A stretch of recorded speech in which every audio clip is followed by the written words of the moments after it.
Let's see here. Let's make sure.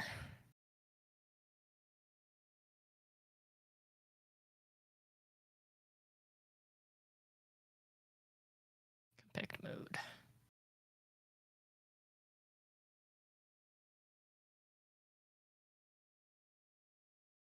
All right.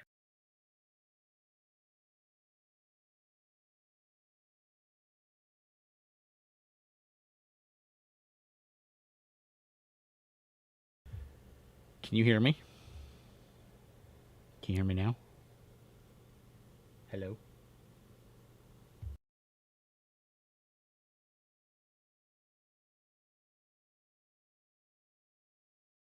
You're breaking things again. Are you there? Can you hear me? Yeah, I can hear you. Can you not hear me? Yeah.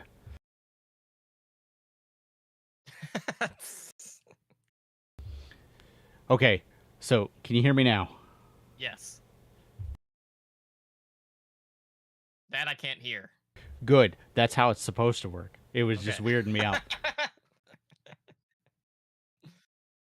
Correct. Yes. Thumbs up.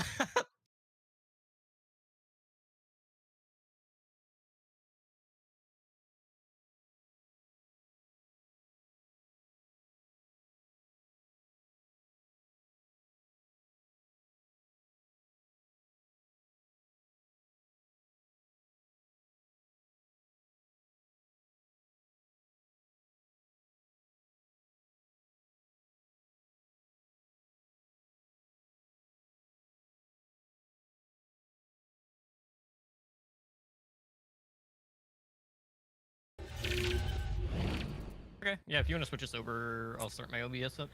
I did. Oh, you did? Okay. Here, let me tweet out that I'm going live. Okay, then we'll get into Let me it. see if I can record. Oh, I can record now. Thank you, NVIDIA, for not being Scrooges. I was like, "What's that notification?" It's my phone telling me, "Hey, I'm live." Yeah.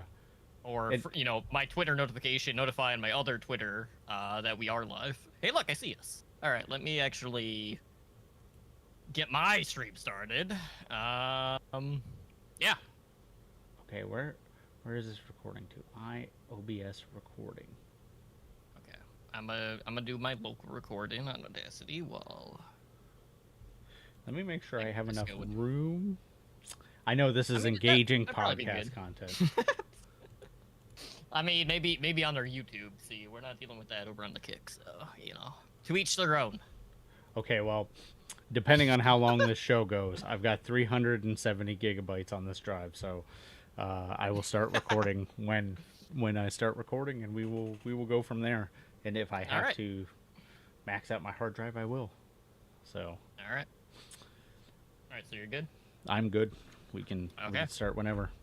I'm hitting start streaming on my OBS, and for whatever reason, this notepad always stays on top, and there's not an option for me to actually put it behind another window.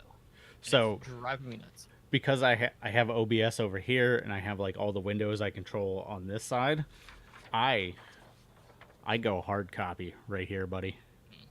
And then I also have I haven't opened it yet, but I also have a notebook full of notes.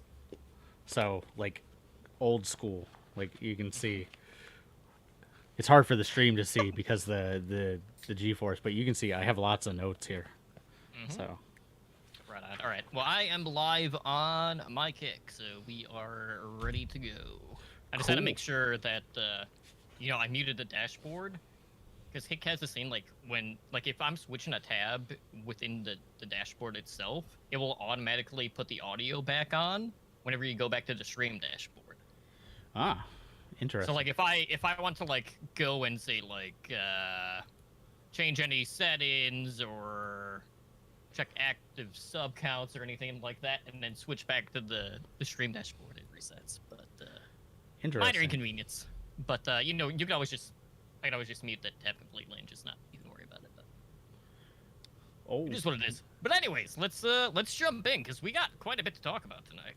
Yeah, I mean, it's kind of weird because like I just showed, our patch notes are actually fairly short, but for the show tonight, we have quite a bit to talk about.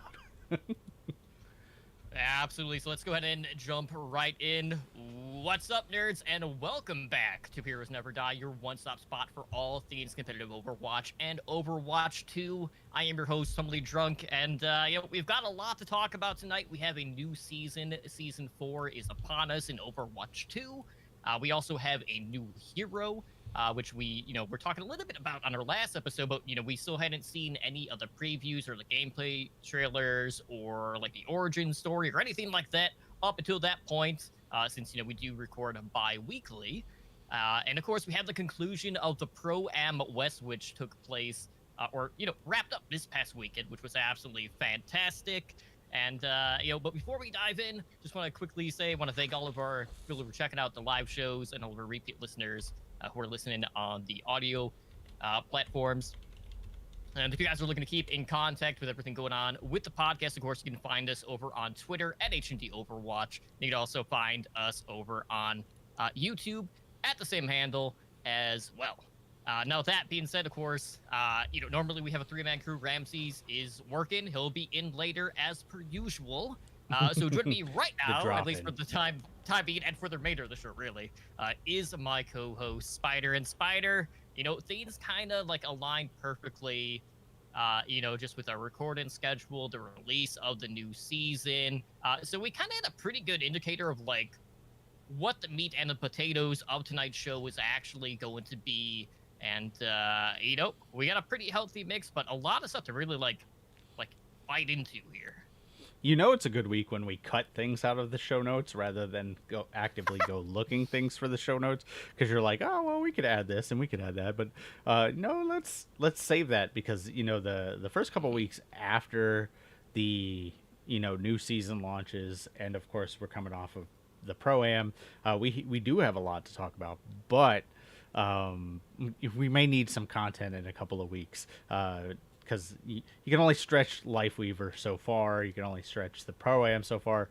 Luckily, the main season is starting. We have the Community Cup, or whatever they're calling it, with the content creators and the pro players, which looks interesting, because we don't have it to talk about here, but one of the teams has a DPS lineup of J3 and Proper, which one of those people is like an insane DPS and the other one is Proper. So, it's going to be really interesting. And, I say insane, but I don't mean it as in a good way. Like, I mean it in they are insane in the way they play.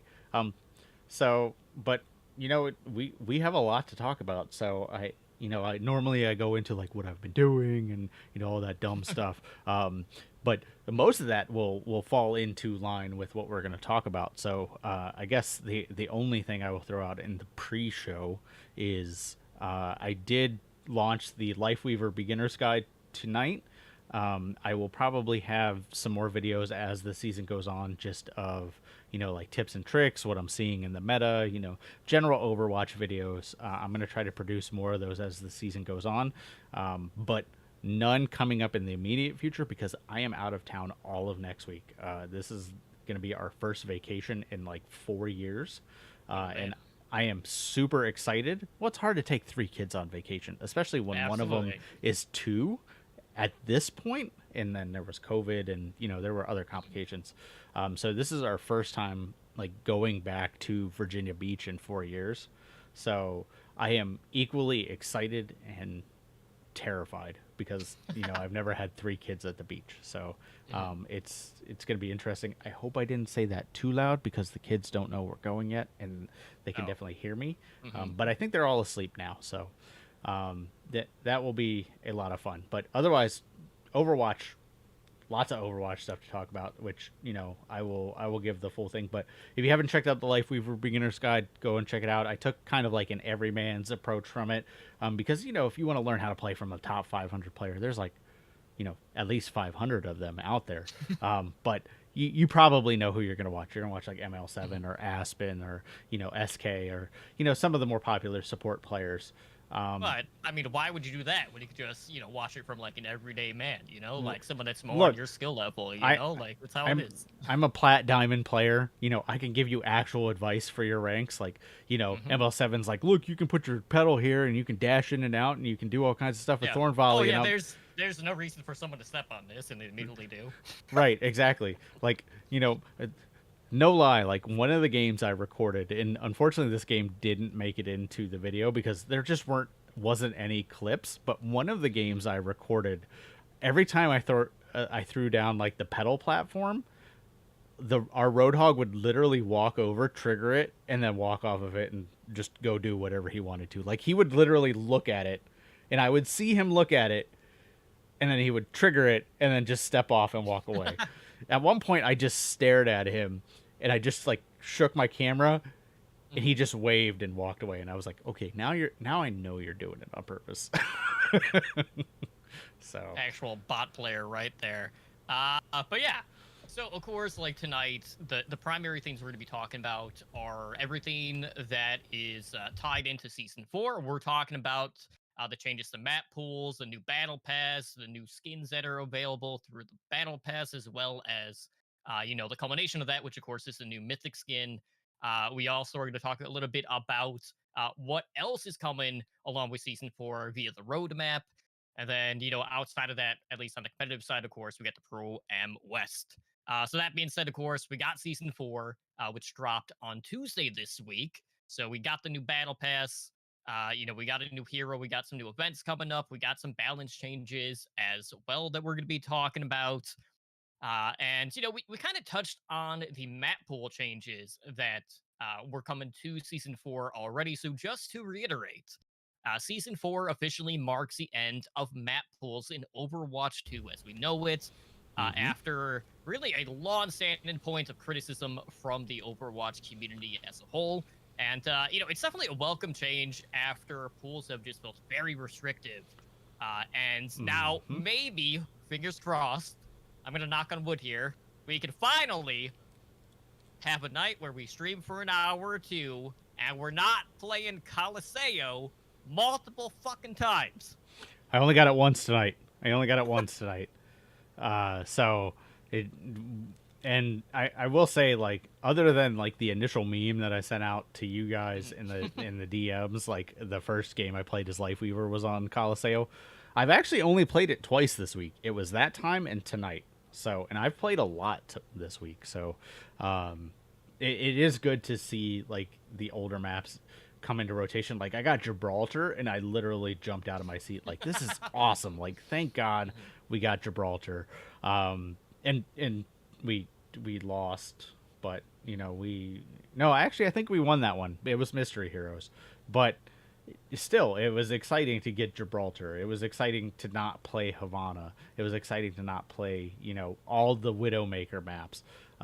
Because I don't play Widowmaker anymore, so I'm terrible at them. So I got to be like, oh, can you play Widowmaker? And the person's like, yeah, I can play Widowmaker. And then, spoiler alert, they cannot play Widowmaker.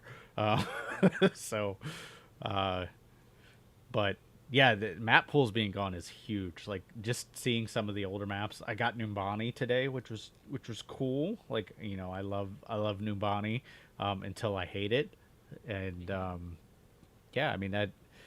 I will say, like, in terms of like maps as a whole, and we can talk about some of this a little later, but I like how they're rotating map lighting changes, because that was the other part of this, is they're like, oh well, here's some new lighting changes, and we actually got like Hollywood nighttime, which we normally only get Hollywood nighttime around Halloween, and Hollywood nighttime is gorgeous. Like, that is actually my favorite map out of the whole game, in terms of like aesthetic. I think, obviously Gibraltar and Kings Row kind of hold, like the nostalgic place in my heart for gameplay reasons, but aesthetic wise, Hollywood's great. So I'm glad to see that is gone, because I hated map pools. Like, especially, like, they gave us the worst map pool in season 3 where it was just all Widowmaker maps. And then they were like, oh, you're tired of that? Well, here's no more map pools. Like, it made it that much better. Absolutely. And, like, it was definitely getting to the point where, like, anytime I was hopping on, I'm like, ugh, I can only do this for X amount of time before it just drives me up the wall. Because a lot of times what would end up happening is I would just get Coliseo back to back, and then I would just not want to play the game for the remainder of the week. Now I'm not really stressing about that anymore, which is a nice change of pace. But, obviously, I'm going to be tuning in regardless because of the start of the new season. But not having map pools is even more incentive for me to continuously play throughout the course of the season. And, some of the titles this season in particular are pretty damn good. And I haven't looked at the titles yet. That is like the one thing I haven't looked at. The only one I will note is that there is a bounty hunter prestige title at 120, which is probably going to be the one that most people are going to be going towards. All the Boba Fett fans rising up. Absolutely. Which is fantastic. But there's also like World Eater. There's a couple others. I can't remember all of them off the top of my head, but there's of course a handful of them. But anyways, of course, outside of that, we also have 9 new skins in total for the Season 4 Battle Pass, which is highlighted by the Mythic Galactic Emperor Sigma skin. So the theme for the season, at least the one that they labeled it, is Space Opera. Yeah. So players can unlock new skins at every 10 Battle Pass levels, so you can get a new skin for, and I'm going to go in order here at what level they are. Lucio, Bastion, Winston, Lifeweaver, Hanzo, Ash, Doomfist, and Mercy, of course, being cultivated by Sigma at the very end of the Battle Pass. And, I have to say, like, we were kind of like going through the Season 4 trailer, and, you were kind of like taking screenshots, and across the board, I was pretty happy with the look. I don't know if, like, Space Opera would have been, like, what I would have pulled from a hat in regards to, like, themes, but it definitely ties into the other event that's going to be happening, that's going to be introduced in a new game mode, which we'll talk a little bit about tonight in Starwatch.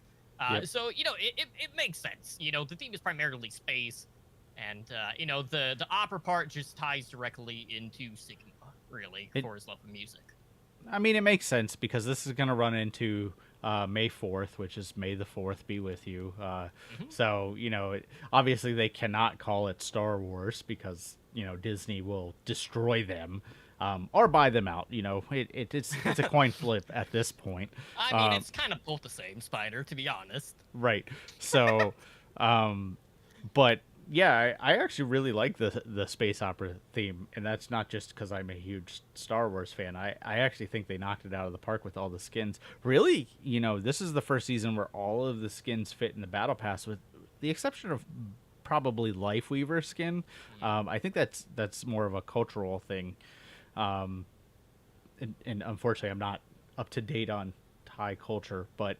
I believe that is a cultural costume, and that is the end of that sentence before I offend anybody.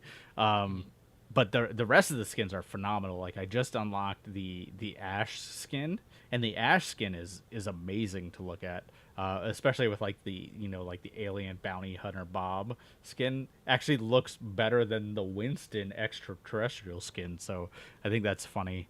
But all I see when I look at the mythic Sigma skin, which I'm gonna get because this is probably the first mythic skin of a character that I like regularly play. Kiriko was probably one of the other ones, but and Junker Queen's getting there. But all I see when I look at the Sigma skin is M. Bison. That's it. That's all I see is M. Bison. If he had a little cape off the back, it would 100% be M. Bison. Which there's nothing wrong with that because it's like a sick ass skin. But yeah, we'll get there at some point. Overall, just the Battle Pass in general. I did kind of a reaction last week. So. If you want to see my full long form thoughts on that, go check that video.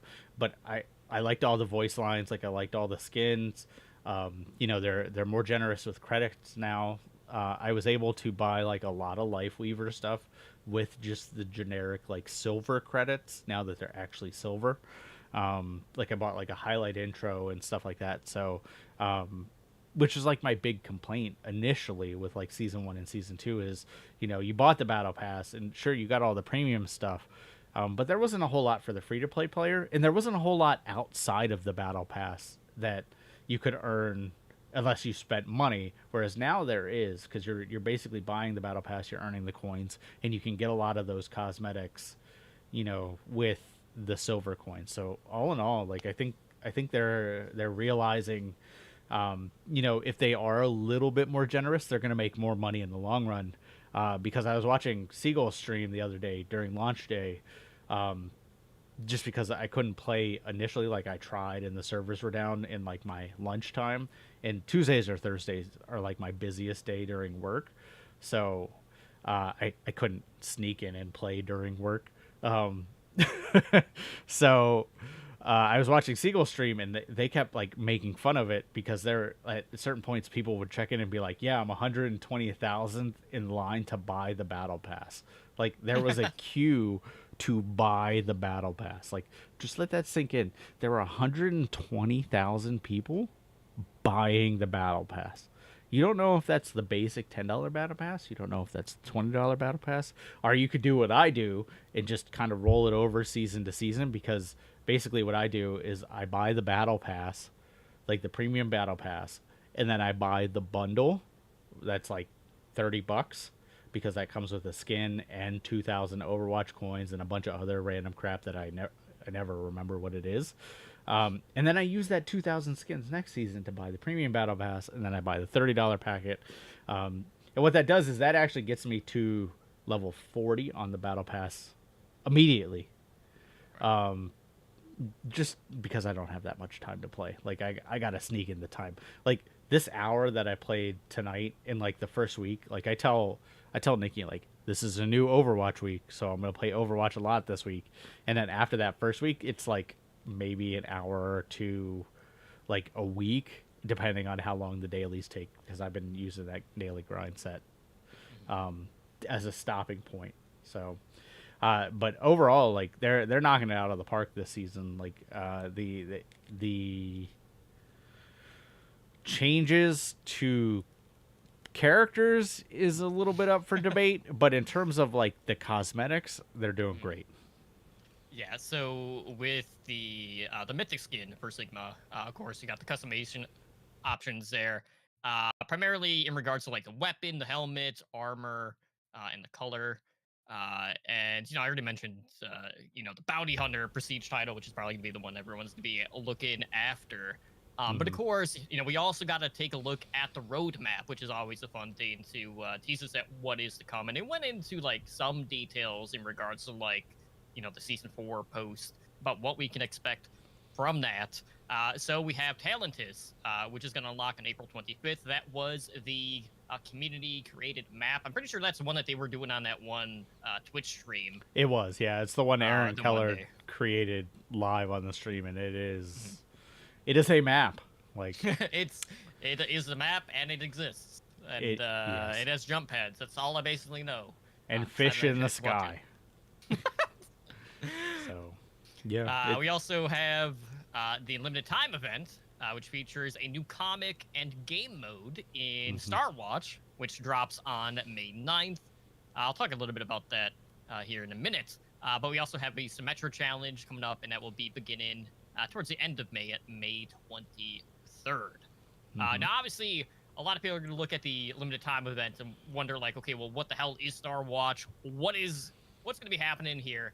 And I'm really excited about this one in particular, because this is a game mode that is going to be introducing PvE elements into PvP. So just looking at, the post that we're saying, you're going to have turrets that are placed for the Infinite Empire. You're going to have Doomfist who'll be playing alongside the Watchers. And, players are either going to take the side of a Watcher, or you're going to be an agent of the Empire.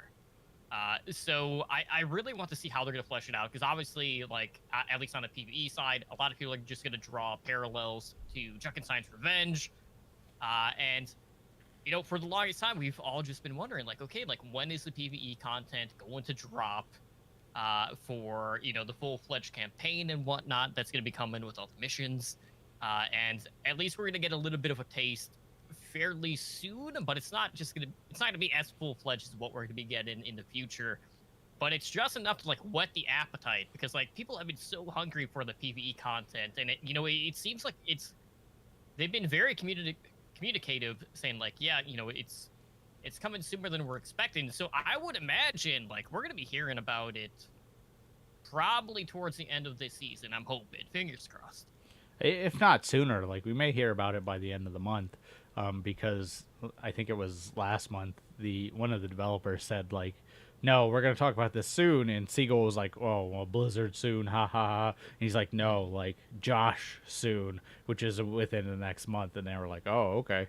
But I'm excited for Star Watch just because to me it kind of sounds like it's gonna be close to like Battleborn, which anybody who doesn't remember that game, that's the game that launched at the same time as Overwatch and tried to go head to head with Overwatch, which was really, really stupid because the only thing they shared in common were they were hero based games. But Battleborn was like more of like a MOBA, like it's closer to Paragon or what's the other one? Smite. Probably Paragon, I guess, is the best way to put it. And it failed, like you said. Like but I loved that game. Like I played the crap out of Battleborn because I liked the mechanics, I liked the characters, I liked the PvE side because it did launch with a full PvE campaign along with a PvP campaign or PvP mode. So if they can pull that into Overwatch, it's like the best of both worlds for me.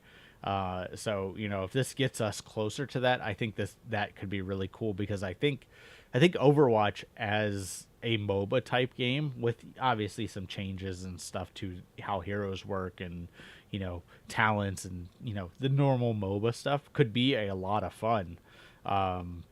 So if this gets us closer to that could be cool. And that's kind of the vibe I got from this post is like there's going to be something that you're both working towards in the end, and it's the PvE VP type thing. So we'll see how it shakes out. Like obviously, at this point I've built up all this hype around it. Like this could be the game mode that I've been waiting for in Overwatch. Like it's the best of both worlds. And then it could end up being like Tarkov, which I hate.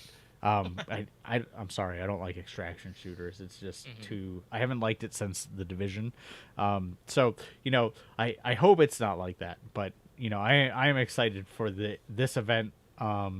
If you haven't noticed, the Lifeweaver event's going on right now. So be sure to log in and do that challenge. It's another one where like you play like 3 of the special game mode, which is awful. Like this is probably the worst game mode they've ever devised. Or you can just play normal maps and get the skin as well. So make sure you do that at least in the next couple of weeks, even if you don't have Lifeweaver, so you can at least get the event skin. Yeah, that's all I have to say about Star Watch. Sorry. It's all good. So let's go ahead and dive into the new patch, which of course dropped on Tuesday, as I mentioned. So again, we're only a couple of days into this new patch on live for Season 4. And we got a couple of things here. They introduced like this improvements on the stranded spawn system that we have in the game, and all of us know as Overwatch players just how awful it feels whenever you die just before like the next spawn point gets activated, and you're just forced to make that long trek back to the team. And we all know how things snowball very quickly in Overwatch, both in Overwatch and Overwatch 2 at this point. So now the old spawn room is going to remain active for 7 seconds, and you'll also have the option to teleport to the new spawn room, so you can get back into the fight quicker. So I haven't played a ton of games, so I haven't really seen like how much better it is, at least in regards to like derailing snowball potential in the game.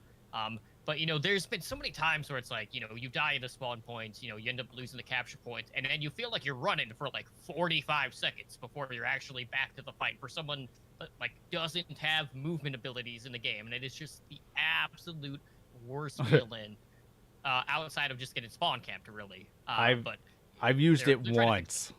I've used it once. Guess which map I've used it on? There's so many maps to choose It's from. an original map, and it was one that I was excited to play. Gibraltar? It is Gibraltar Second Point. That is the only time I've used it so far. Like literally, I got fast spawned in Hollywood earlier, and I'm like, nah, dude, I'm just gonna stand at Second Point, like because Hollywood has multiple points. Like the older maps, like the oldest maps, like even Kings Row, to a point, but mostly Gibraltar. Like Gibraltar Second Point is like the biggest offender because there is no way you can get out of Gibraltar Point first spawn as the defender, where the offense does not have open line of sight to you. But I went back and I was watching a lot of like my old VODs, and I saw a lot of 2CP maps, and I was like, I remember Anubis. Anubis fucking sucked. I remember Hanamura. Oh, Hanamura sucked. Like those maps are horrible for that. But it's cool that they added this in. Like this is something that a lot of players have been asking for like what 7 years now, and they finally added this in. So it's a little weird to me. This and the Ash change was very strange to me at this point, because it was almost like they were like, okay, well, it's been enough time. Let's try it the other way and see how it goes. So I don't know. Like it's cool that they added it, and it's going to take some time for people to realize it, because it's not like super in your face when it happens. From doing the patch note review last week, I knew it happened. So when I got Gibraltar this week, I was like, oh, cool. I don't have to stand here as, I think at that point it was in Mystery Heroes. I think I was like Kiriko or something. So I was like, boom, back to the third point spawn, so it's cool. Like we'll see how it plays. I'm kind of torn on it, because I kind of liked the, if you could take an offensive position as the offense, you could create an advantage. But it does make like Gibraltar Second Point much harder to assault, I guess is the best way to put it, because the defender advantage on a Gibraltar Second Point is absurd. Now I haven't played enough. Like I did notice it on Nubani. I didn't notice it on Hollywood. I'm trying to think, like even Kings Row, like I didn't notice it because I did get forward spawned on Kings Row, but you can always go out the other tunnel and then just swing around to your team. And there's enough buildings and stuff there. So I'll have to keep an eye on the other maps, because I haven't played a lot of like Shambali and Havana and Rialto to really notice it yet. So, well, this will be one, I'm sure as the season goes on, I'll be more and more either thrilled with or just like meh. But it's a good change. I'm glad they're trying it. And we do have some competitive stuff that we're going to talk about now. We've mentioned this time and time again, but it's worth reiterating. You and I really don't play competitive anymore. But we're still going to be talking about the changes that are coming to competitive, just because a lot of players do still play it. So a couple of notes on this. We have some changes to competitive levers in regards to the penalties whenever a new season drops. So they are no longer fully resetting the severity of the suspensions at the start of the season. So this is to prevent basically any late season grievers basically just getting like a slap on the wrist at the end of the season, and then because before they can just immediately opt in and not have to worry about anything at the start of the season. So positive change on that front, because we all know like that last week of competitive is always just terrible. Terrible. That's when you get all the trolls in the games. Yep. You get like the Winstons jumping off maps, the Roadhogs trying to hook players off of maps, which actually is a legitimate strategy now that Life Weaver's in the game. I didn't highlight this in the video, but you can actually jump off the map, hook somebody, and then get life gripped back up to the safety while the other person falls to their death. I wouldn't recommend it, but it is a thing. I'd rather just grip you up with me. It's a lot harder to do that than I initially thought. Like, I am glad that they have put some stuff in place to prevent that.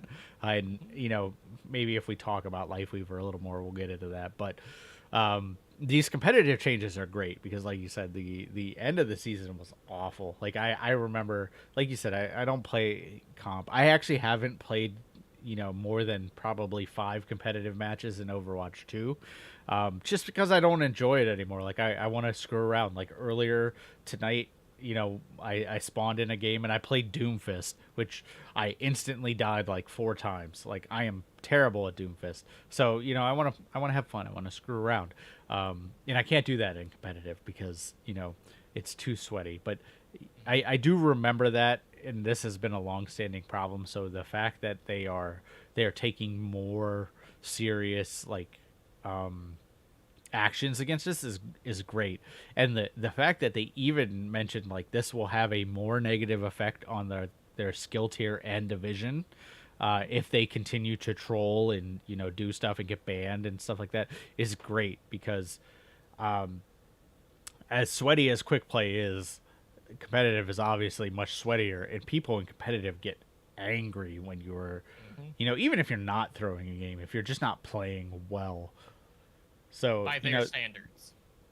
Yeah, and whatever that may be, because that definitely changes every single game, because not everyone has the same viewpoints. Yeah, exactly. So outside of that, speaking of end of season, we also have some restructure into the competitive points rewards, and basically they just shot it through the roof for everyone below master. which I don't understand. Okay, like, I am not a masters or grandmasters player. I was briefly a grandmasters player, but I consider myself like a diamond player at best. Normally plat, like high plat, low diamond. I don't understand why they punish the masters and grandmasters players. Like what does that really get at the end of the season? Like, dude, just leave it. I think, like, for me, it's more the mindset of, well, if they're that serious about the game they've been placing at this point for, like, every season, so there's less incentive for them to actually, like, use their competitive points. So then they're only, like, here, you can only have, like, they're only going to buff it, like, 25, 50, or, whatever they ended up being. Whereas everyone else, just doing the math, like, bronze ended up getting, like, 460% more competitive points with these strangers. I don't understand though. Like, is there like a limit to the coins they can mint at a time? Like, like I said, this does not affect me. Like, I am not in this skill range. But at the end of the day, what does it affect? Like, they are afraid grandmasters and masters have too many gold weapons. Like, oh no. That's gonna cut into the opposite, where your average player just only has like 2 or 3. Yeah, like it to me, the buffing of the lower tiers is great, because I think after Overwatch 2 came, the lowering of the competitive points per end of season, with the assumption that you would just play a whole bunch of games to make up for it, kind of sucked. Because even when I played competitive, like, I wasn't the person who played 500 competitive games in a season. I was the person that played maybe 50. So I think this is a good change overall, but I just don't understand the logic behind lowering masters and grandmasters. Like, at the end of the day, what does it really affect? Like, the people in masters and grandmasters don't care, because they have all the gold weapons at this point. Like, literally, I was watching 4 different streamers, and they all bought the Lifeweaver gold master skin, like the gold, golden gun, immediately, and had like 4,000 points left over. Like, it did not matter, because most of them that are in masters, grandmasters, top 500, sorry, that's the ice machine, have so much points just from playing that it doesn't matter. So at the end of the season, like, why would you nerf it? Like, it just seems very arbitrary. Like, it seems very like Overwatch 1 team, whereas Overwatch 2 team seems much more like lax and chill. So it just struck me as weird. Like, at the end of the day, does it change anything? Does it affect anything? No, but it's just weird. It's also just the fact that, like, still to this point, like, we haven't really seen, like, any additional rewards on top of that being implemented with Overwatch 2, with the competitive points on top of that, so it's hard to say. Like, we still haven't really heard anything about, like, what they're gonna do with that, whether, you know, they're gonna do, like, you know, the titles or like the badges or whatever the hell they're calling them. The you know, name the plates or whatever. Whatever they're calling them, you know, the profile things. Now that I have Tatsumaki, anyway. None of them matter anyway, so it doesn't matter. But yeah, like, and last we heard, haven't they been like super hesitant on like adding things because they were like golden guns were a mistake? So I don't know where they're going with it. I'm curious. Like, it'd be cool. All right, here's like the big brain idea, right? They tie PvE rewards, like cosmetic rewards, into Grandmaster. Would be awesome. Like, I think that would be cool. Like, if you get like top 500, like based on your rank, you know, you get a little like flag or something on your back that you can use in PvE when it comes out. Like, I think that would be cool. Like a little crossover that you could buy. But, you know, we'll see what they do with it. Absolutely. Also in competitive, we have the matches now showing the icon at the top of the screen representing the average tier and division of all the players in the match. So, you know, more quality of life stuff there. We also have the seasonal rank decay being removed with the skill updates and progression being able to be seen more frequently. So, you know, you have the option to see it at all times as opposed to like, hey, we're gonna update you after, God, I can't remember what it was after the change. Five wins. Yeah. and a bunch of losses. Like, I forget the losses. I think it was like, what, 14 or something now? It was like 14 or 15, I think, when they had adjusted it to not be whatever it was. So, but yeah, just being able to see the skill tiers was definitely like a notable theme, though, because, you know, we were constantly like going into a match in competitive, and it was very obvious whenever there was a huge skill diff between, like, especially like the tank position in particular with Overwatch 2, where it was very obvious like someone was adding different, you know, like skill tier and division than the opposite. Yeah, it's like, oh, this tank's plat, but we're in a GM game. Well, actually, that tank's GM. He just, you know, has only played 6 games.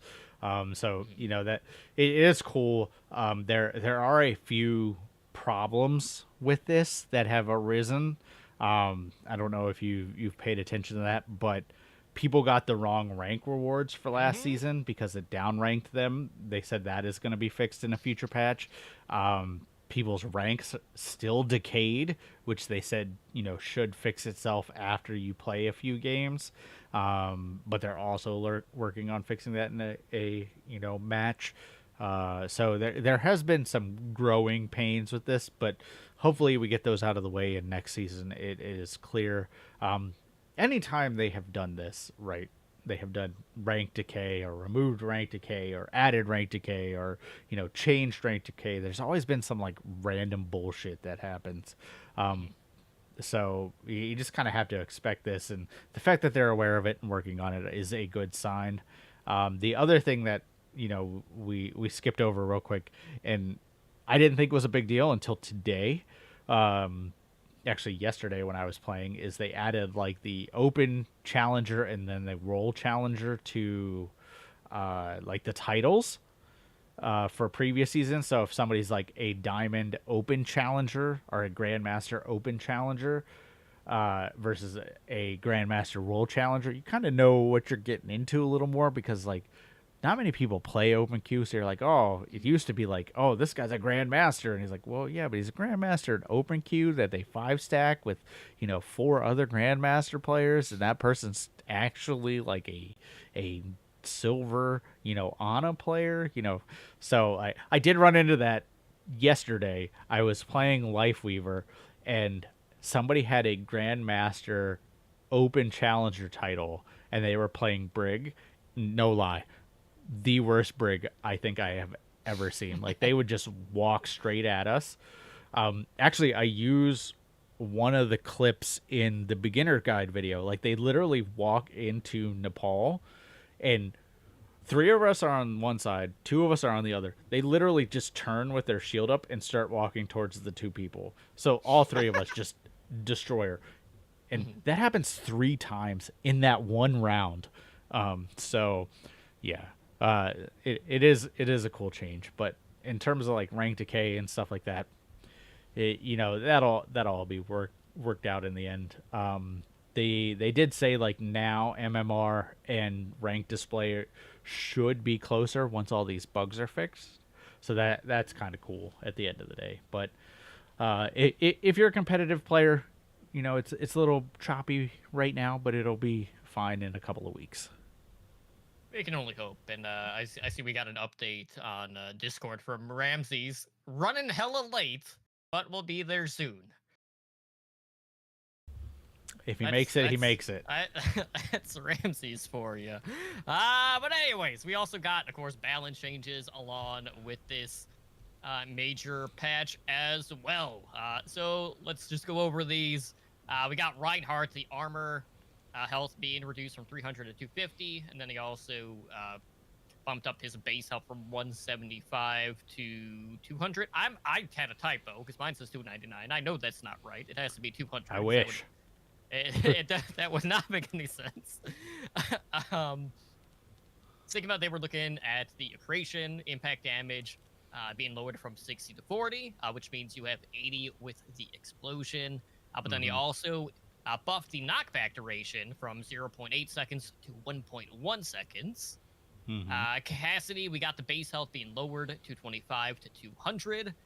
And then the magnetic grenade damage was also lowered from 131. That's such a weird value. To it was 120. Sombra, just a minor change here. EMP can now disable Blizzard. We also have Ana's sleep dart duration on tanks being reduced by 30%. So we're going from 5 seconds to 3.5 seconds. And I'll just quickly go over the other changes outside of Brig, because the rework for Brig with Rally is in this patch, which is kind of like the bigger thing of the notes. So Mercy got quite a few changes here. The staff healing per second was increased from 45 to now 55. Healing no longer increased when your allies are under half health. So, they got rid of that change. We also have some changes to Guardian Angel with the cooldown being lowered from 2.5 seconds to 1.5 seconds.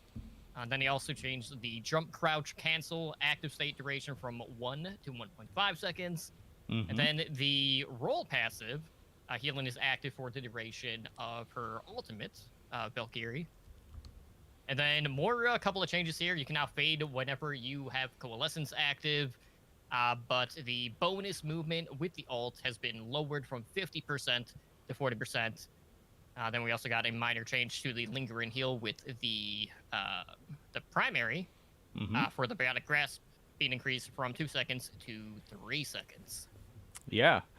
So starting from the top, the Reinhardt change I hate, because nobody was like, "Oh, Reinhardt's too overpowered. You better nerf him." Like, that doesn't make any sense. Like, from all skill tiers, I've heard like, why? Like, Reinhardt wasn't oppressive.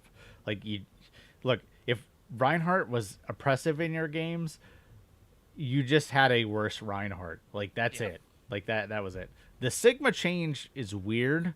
I feel like it kind of falls in line with like the Roadhog changes. Like, people were a little bit too worried about his one-shot potential, because you could one-shot 200 HP targets before this. It's just a little weird that they would target him, because Sigma's kind of been universally accepted as like the most balanced tank at this point in Overwatch 2. But at the end of the day, like, I played him earlier. I've played him throughout the week. I haven't noticed it too much, because most of the time you're either using the rock to interrupt something, or you're going to get the kill anyway at that point. So that one I haven't noticed too much. Cassidy is a huge change. Like, I noticed Cassidy is A, much squishier, and B, much less bullshit. Because there were multiple times that I did not die to Magnetic Grenade, where I was like, ooh, I would have died to Magnetic Grenade earlier. So I can't speak to the Mercy changes. I know I'm kind of moving around a bit. I did finally learn how to do the jump, cancel, crouch thing earlier this week because I got Mercy like, I don't know, 17 times in Mystery Heroes. So they were like, you're going to learn Mercy one way or another. So I did finally learn that. But as a non-Mercy player, I can't speak to how it feels. I've heard that it feels a little better than before. And she is much more killable now, at least. So that's a good thing. The Ana changes are noticeable against tanks. There were multiple times, and you actually see one of the clips in the Lifeweaver video. I'm actually playing Ana. There are multiple times I slept the Doomfist, and I was like, I got time to deal with this, and then the Doomfist would pop back up, and I'm like, I gotta run. So, kind of thing. The Moira changes are interesting. The fade, so this is like my one correction from last week when I went over the patch notes. I assumed the fade would cancel the ultimate. It does not cancel the ultimate. It just uses that time up in the ultimate. So think of it close to like Roadhog's ultimate, where you can stop it and take a breather or hook, but the timer is still ticking down. So literally there was one point I was playing Moira and I used the ultimate, and then I faded further into the back line because, I got to try to get those, TikTok clips. And, killed 3 people with the remaining part of the ultimate. So that is definitely something you can do. The bonus movement as Moira, I didn't notice, but as somebody shooting Moira, I definitely noticed. And then the healing duration, I don't know. Like, at our rank, we're not maximizing like Moira's healing. We're not like, psst, psst, psst, psst, psst. Okay, let me count to 3. Psst, psst, psst, psst, psst. No, we're just like, shh. All right, I'm out of juice. I don't know what to do now. Let me throw a damage orb. Let me throw an orb and fade away. I'll see you when you guys respawn. So I think it will add some healing to most ranks, but I'm curious to see how this plays out. To be fair, I've only played like 2 or 3 games as Moira, so this is something that I'm gonna have to feel out a little more. But all in all, like, I think most of the changes are healthy for the game. I am a little upset about the Reinhardt change because I love playing Reinhardt as somebody who doesn't play tank. Like, that is my favorite matchup, is Rein v Rein. Like, regardless of, like, I can start a map and be like, all right, I'm gonna play Junker Queen this map, and if I see the other person's playing Rein, I'm like, nope, I'm playing Reinhardt this map, just because I love that matchup so much, even if I get destroyed. So, but at least they're moving the bar here and there on multiple heroes, because unlike the previous seasons, I don't think there really was like a standout like Sojourn. There wasn't a Sojourn for season 3. There wasn't a Roadhog for season 3. There were characters like McCree, Cassidy. I got to do it at least once a show. Cassidy, that had its like BS moments. But at the end of the day, you're kind of like, okay, well, I probably shouldn't have been in his face, kind of thing.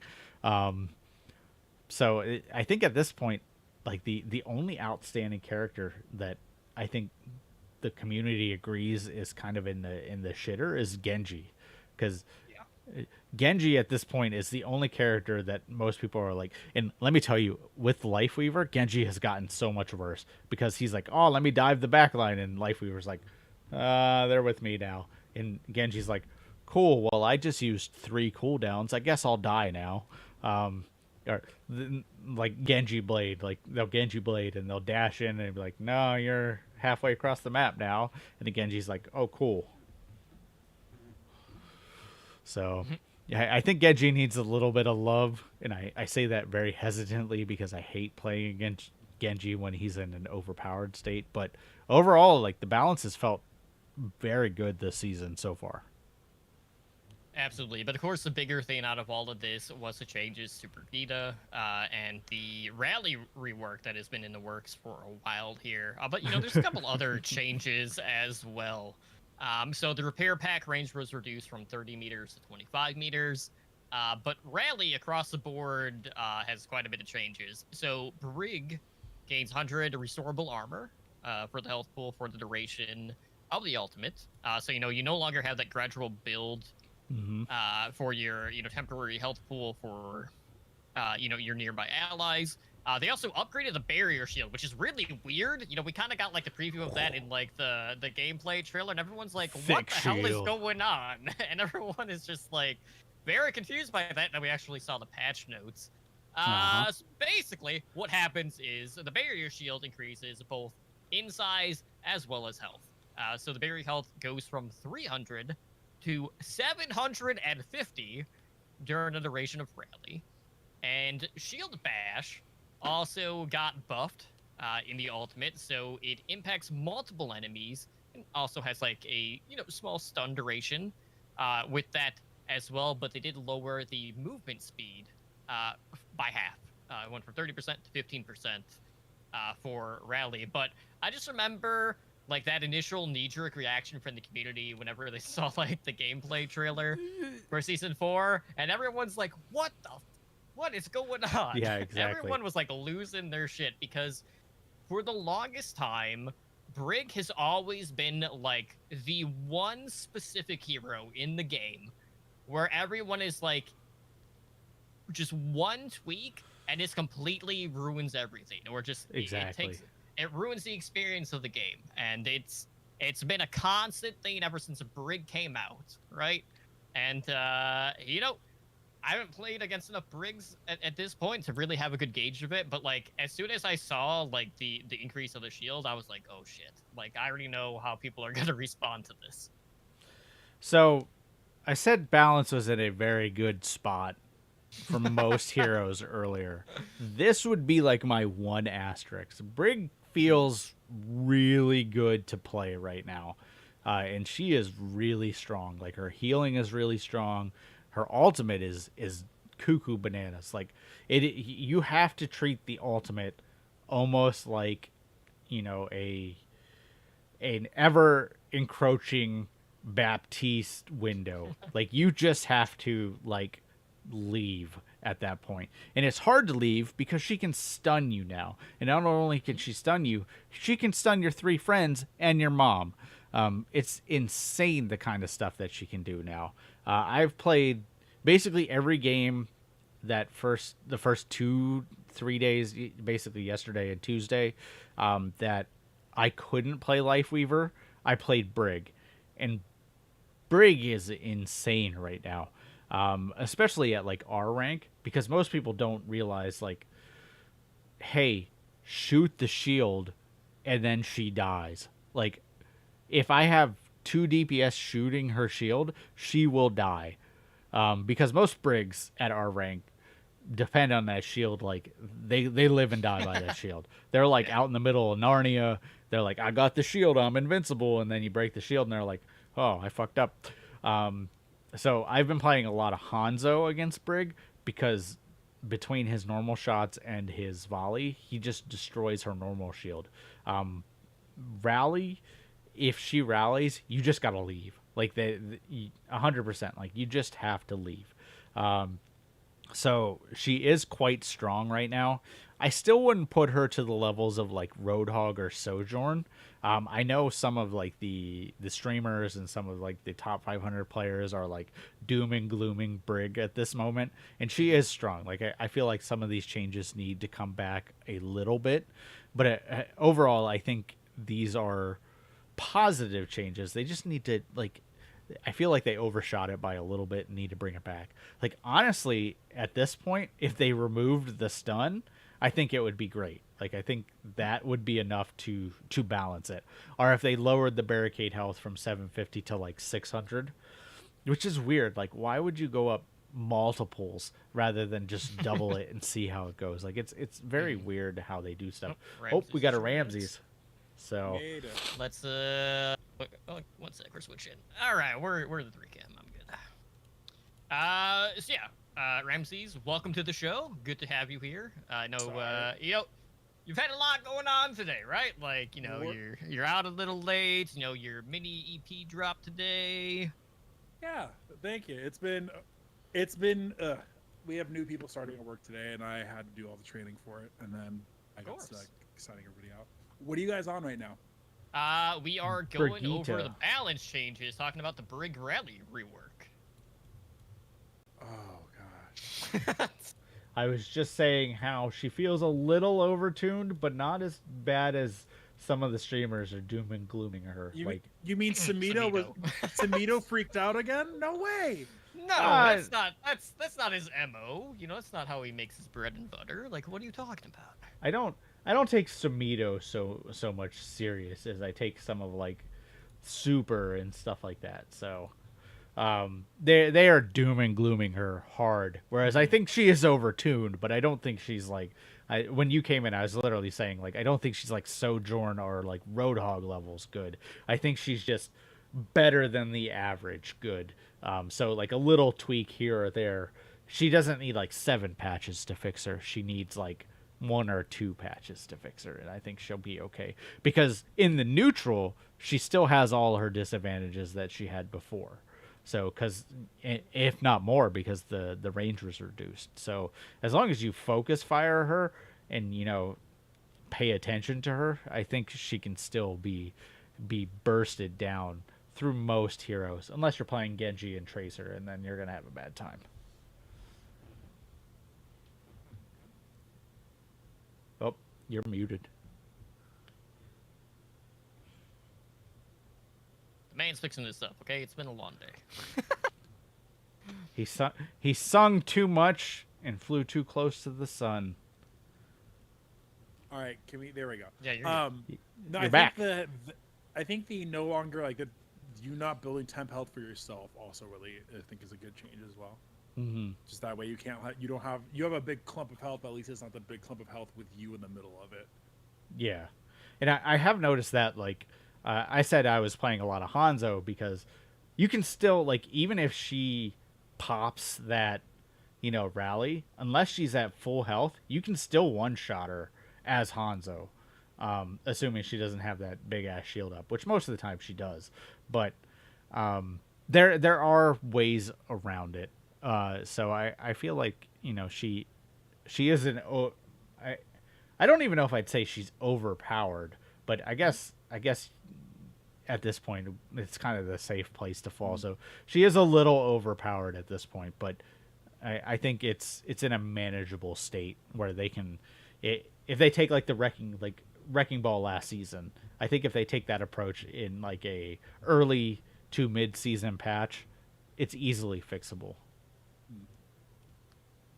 We can only hope, but I'm more butthurt about the Rhine nerf. Oh yeah. I complained about that too because I literally said like, well, why? That's the thing. Like, tank wise, all of us play Reinhardt. Like that's definitely my pocket pick. I've been flexing to the monkey a little more at Diva, but yeah, it's literally like I said earlier. Like if I see someone else playing Rhine, I'm gonna play Rhine just because that's the most fun tank matchup to me. Yeah, I've been playing a lot of Ramatra lately, just because like the punches, just punching people to death is so much fun. It is fun. It is fun. That has been my go-to for non-Reinhardt matches because I've gotten a lot of tank queues this week. I don't know. It's almost like a support hero came out, so everybody's actually playing support this season. So I've gotten a lot of tank queues. So I'm literally like, at this point, I've entered the experimentation phase of tanks. Like, oh, I'm gonna play Doomfist this match, and then after the first 4 minutes, I'm like, that was fucking horrible. I'm not gonna play Doomfist anymore. I'm playing some more Doom myself lately. It's like, it feels pretty good. Once you have the timings correct, but yeah, I know. And they're like, was anybody complaining about the Sigma nerf? Because I feel like people were generally talking about how this character was quietly really good. I mentioned that like he was like the most community accepted balanced tank, so it's a little weird. But in like my gameplay, I haven't noticed that much of a difference, just because most of the time I'm using rock to interrupt things rather than confirm kills. And the ones that I am using to confirm kills, I still get the kill because they're on the ground longer. So most people see somebody get rocked and shoot them. So I haven't noticed it that much, But granted, like I said, I've entered the experimentation phase of tanking, so Sigma's a tank I feel very comfortable on. So I've been trying to branch out a little more. You are braver than me, Spyder. You are braver than me. Well, I'm not playing comp, so I'm playing quick play. So if four randos get mad at me at quick play, I'm like, cool, I will never see you again. And if I see them again the next game, I can literally be like, yeah, sorry, I don't know how to play Doomfist. Like, I'm learning him. This game, I'll play a tank I actually know how to play. Then he rolls out on bald. Yeah, exactly. Hey, I am actually fairly decent at Hammond, or at least I thought I was until I played him on Third Point Junker Town, and I just cannot get the swinging with that helicopter blade. Like every time I'd go up to swing and like crash, that blade would stop me. But every other point, I'm fairly decent at Hammond for our skill level. Well, that's all we can do. We'll take that. All right, should we talk about the new hero? There's a new hero? Yeah, we got Lifeweaver. I want to quickly Wife leaver? among other things. Yeah, basically. I want to talk a little bit about the lore for the character, and then we'll talk about the abilities, first impressions, all of that sort of stuff. So short story. Or the gist of the character. Basically, we have the scientist from Thailand who specializes in harnessing biolight technology to heal the world. And, basically born in a extremely wealthy family. And, he preferred to, mend the plants in the garden growing up as opposed to, doing normal childhood activities. And his parents sent him to Vishkar Architect Academy, where, he kind of got shunned by all of his classmates, and he's basically hoping to give BioLight to the world, but Vishkar disagreed with that, claiming ownership of the invention. So basically what ended up happening is he fled the academy with this technology and was basically cut off from his parents. He no longer had the funds available, and had to rely on his own at that point in time. But yes, this character is pansexual. He definitely hits. There's a lot of interactions with a lot of the characters as well, based off of that. He definitely tries to riz some heroes up for sure, which is always interesting to see how they interact. Obviously, there's some dialogue with Symmetra just due to the Vishkar similarities to their backgrounds. But all in all, I'll be honest, I completely forgot to check out the origin story for this. I don't know how into detail it went. Not very compared to some of the other ones. Kind of what I expected, because those are very 2-3 minutes at most, as opposed the full length short animations or the animated shorts, or even the short stories that we have gotten with the comics and whatnot. It was very nature will heal all. Our differences are what make us great. I'll make my own way. And that was the end. We learned more about Sigma in his short with him talking to himself than we did in Lifeweaver's short. So no lie, I learned more about Lifeweaver from that little blurb you just gave than his whole origin story. I mean, I knew that, but I was gonna say there was a small contingent of the usual idiots who are very mad with the diversity is what makes a strong voice line in there. Why? It doesn't matter. Why are you letting Overwatch make you mad at this point? Yeah, exactly. Those people. Yeah. Overwatch has been making them mad since day one, though. Yeah. So interesting character. I think this is the first time since since launch that we've gotten anything Vishkar related. Mm-hmm. It feels like besides a couple extra symmetrical voice lines, this is the first time you've had anybody even touch that. Yeah, it's cool, and I hope they go further into that, because that's the Vishkar, Lucio, Symmetra, and now Lifeweaver dynamic is kind of like one of those side stories, and I guess Sombra too, that we don't know a whole lot about. Like, we know about like the Omnic Wars and stuff like that, and obviously Overwatch and Blackwatch. But Viscar's like always been like this side piece that you're like, well, what are they really up to? Like, what's going on with them? So I think it's cool that we're getting a little bit more into that. But the character himself, like the design is awesome. Just the aesthetics are great. Like the the fluidity of his movements and stuff like that are really good. Playing him is a different story. Like I enjoy the play style, but he actually reminds me a lot of Pathfinder for anybody who's ever played Apex. Like, it's a really cool character, but his hitbox holds him so far back that it is just hard to enjoy him, because you're like, cool, let me just stand here and get one clipped by a tracer halfway across the map, because no matter where she aims, she's going to hit me. And I recently found out today that his flower petals on the back count into his hitbox. And I tested this because I was playing Ashe and I specifically aimed for the flowers, and they do count in towards his hitbox. So I feel like that's something that they're going to need to change. And they have changed hitboxes in the past. Like, they've changed Roadhog's head hitbox. They've changed Junker Queen's, they've changed Kiriko's hand hitbox. So it's something they can do. But that is like the one aspect that is like the hang up for me. Yeah, just talking about like the toolkit for the character. A very interesting passive with the part of gift. So basically, like, when you die as a Life Weaver, you basically like drop a gift that either heals the first person that picks it up, and this works for both allies and enemies. Now, granted, the healing that you get for it is gonna differ whether you're an ally or an enemy. So for an ally, it heals you for 250. If an enemy picks it up, it's 75. Yep. So pretty big difference there. But very interesting interaction, because we really haven't seen anything outside of that, and there aren't really a ton of like on death, passives in the game. Outside of like Junkrat, really at this point in time. But this is more beneficial because it is Life Weaver after all.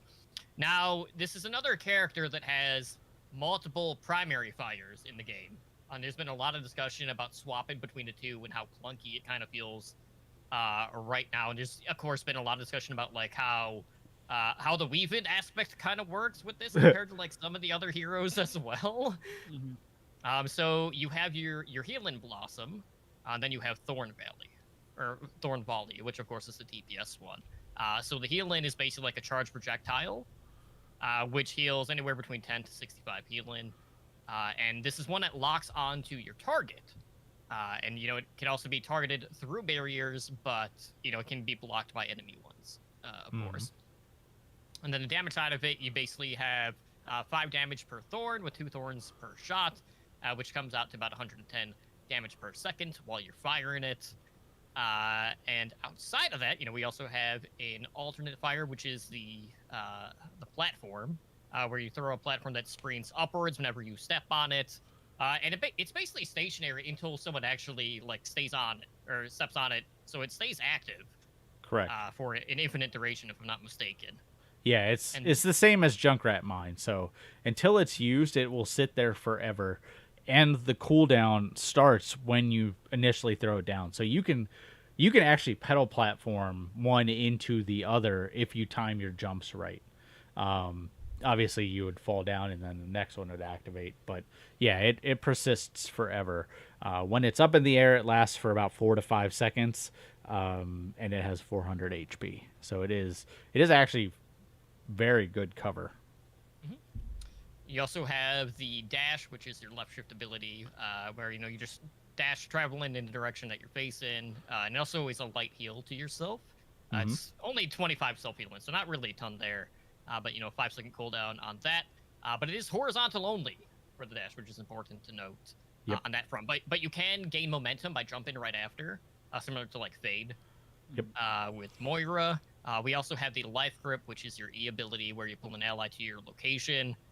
It's when you actually hit the life grip. It's not where, the life weaver is when the pull actually like finishes, which is pretty standard.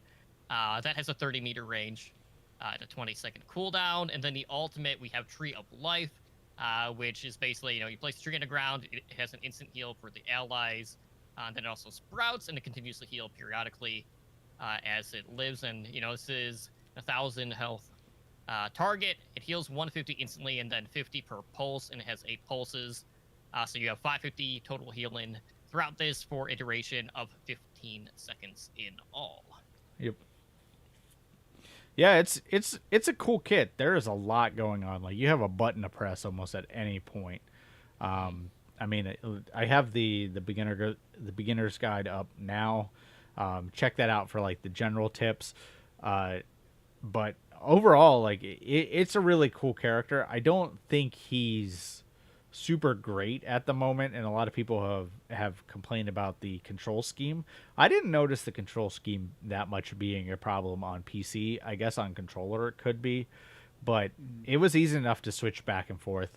As I was learning him, you get a little more confident with it. You can change how aggressive you get, how passive you play, but his healing right now is really good because they made that initial like buff the day of where it charges a lot faster. So you can literally play him as like a heal bot style in like the mid to back range, and it actually works really well. There are multiple games where I played like him, and then we had like a Moira or a Brig, and we ended up with like 32,000 total healing between the two of us. So you can put out a lot of healing with him. The only area that I've noticed that he suffers outside of his hitbox is like really coordinated dives. It is hard for him to keep teams alive during coordinated dives, whereas like Ana, stuff like that can keep team members alive. I did notice that Winston is really good against him, because my go-to, like when teams would start pushing or diving or something, is I would pedal platform up. Winston's leap is on such a fast cooldown that he can just jump up and knock you off that pedal platform. So he's a cool character. Like I said, if you want like the in-depth tips and what I really think about him, check out the guide. What about you, Ramses? Have you had a chance to play with him or as him? I've worked with him in the range. Haven't done a whole bunch because I've just mostly been playing CoF. Watching some interactions that he has, especially with like, I think people were talking about like how like the lasso works with the platform, how that's going to interact with different abilities. Emong and Seagull were doing a whole bunch of stuff. The slingshot, oh my god. The slingshots are so if you for Winston, that primal's directly out of attack point, like attack spawn A, can pretty much jump and then get Life Weaver like slingshot, like you grab them with the life grip and throw them, and they can jump again, and they can make it all the way to like the platform at the very end of point A of Junkertown. You can literally go from one side of point A of Junkertown to the other through one of, I guess, 2 ability presses as Winston, because basically you jump, you primal, and then you can jump, or you jump and then they slingshot you, and then you primal and jump again, and you literally are where the Widow sits. So, and they actually tested it with Reaper and Moira, and it's hilarious as Reaper and Moira, because there are multiple times he would slingshot like the Reaper into the back line, and then he would ult. Or I think my favorite was he slingshotted Moira so far into the skybox that I think it was Seagull, used Coalescence, and he was actually out of range from hitting people with Coalescence.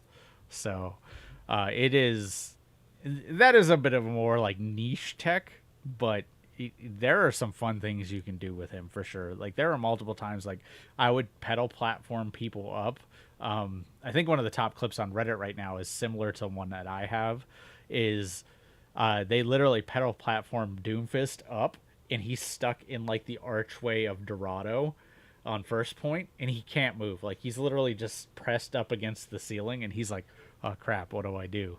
So there are some fun things you can do with this hero, and it's only going to get more interesting as people figure it out. I just hope they don't patch them all out, because I don't feel like they're as game breaking as like Genji Dash or something like that. Like it requires a lot of coordination. It requires a lot of cooldown investment. So I'm curious to see what they do at the end of the day for these techs. There's also with like the I was just say real quick with the pedals too. It doesn't matter like what order you place things in regards to like the turrets for like Torbjorn and Symmetra, or like your teleporter. So you don't have to like drop one before the other, and the platform will still like lift it up. Yep. I was really surprised with like how much you can do with ult negation.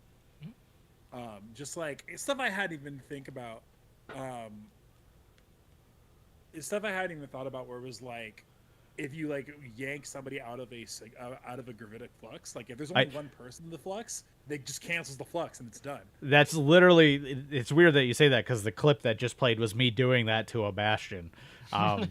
The other one was Grav. Like you can throw a pedal platform under everybody that's in Grav as long as Grav is on the ground, and it will lift everybody out of the Grav. So like it's like, oh yeah, it's a huge nerf to Zarya. Yeah, like the only way they were saying it would work is like you'd have to grab walls or like other things, and like, but like solo grab doesn't matter anymore. Like if you have a life weaver on the other team with like life grab available, it doesn't matter. You can just like yank somebody out of a grab, you can yank somebody out of pulse, or sorry, gravitic flux. Like, I'm really like, I don't think they nerfed those things, but I'm really wondering. I like. It's a strong hero, but I'm feeling like between that, like how many. I wonder if there's what safeguards they can use like to prevent people from like cheesing with that hero in ways where like, oh yep, I'm just pulling my Winston back into the pit on Ilios. Yeah, I mean there are some of those measures in place. Like it always pulls to where you are, so. If you are on like the edge of the pit, it will put them behind you, or move you slightly to the side. You have to be like over the pit. Like you literally have to jump over the pit, pull them, and then dash back to put them in the pit. Which obviously at that point is pretty reportable behavior. People are like, oh, this character can be such a troll. Dude, any character can troll in this game. Like, you don't have to be that creative about it. So, there's like a line, and ML7 talks about this, between trolling and just being bad. Like, there are going to be times when you think your life weaver is trolling you, and he's just very trigger happy on that thing. And there were multiple times that even I had it in the first couple of games. Like, there was one point, I think I even showed it in the video, like, Ramach is going, like, 2v1 with his fists on Nepal, and he gets, like, sectioned off to that area where the mega health pack is on Sanctum, where, you have to either cross the bridge, but there's that gap on the outside. And I pull him, and he literally says in chat, I don't show this in the video, but he says in chat, he was like, oh, I was fine. It was only like a Sojourn and a Mercy there. Like, I could have lived and walked out. And I was like, oh, well, to me, it looked like you were cut off. And he was like, okay, well, just let me try it out a little more. Like, I think that's the approach. Like, I don't think most people should jump to like, oh, they're trolling me, unless it's very obvious. Like they're jumping over the pit and, pulling you into the pit. Like, just obviously in quick play, it doesn't really matter. But if you're playing comp when he comes out in comp in 2 weeks and your life weaver is like keeps pulling you back, you're like, dude, I'm okay. I'm Winston. I can leap out. Or like, I'm Reinhardt. I can shield out. As long as they're not aggressing me, like give me a few chances to actually like make plays. So I think it's just like something the community's gonna have to work out. And honestly, at this point, I don't think Lifeweaver's that strong of a character that we're gonna see a whole lot of him in comp. Like even today when I played tonight, there were a lot less games with people playing him. So we'll see how it goes. I feel like a lot of that though is just the hitbox that he has. So hopefully, whenever they Right. adjust that, maybe they'll throw a little bit more health his way, like maybe going to like 225, maybe 250 at most. I will say, for as big of a hitbox he has, as long as he's not getting dove, he is very survivable. Um, Between the dash and the pedal platform and stuff like that, he can survive quite a while. The problem is if more than like one person looks at him, he can die pretty quick. Yeah, in regards to just like general gameplay, like the only thing I'd like to see is like maybe just moving his dash to like more of a double jump. So more similar to like what we get with Hanzo. Yeah. Just because like Lifeweaver does have like 3 abilities plus primary and ult Viger on top of that.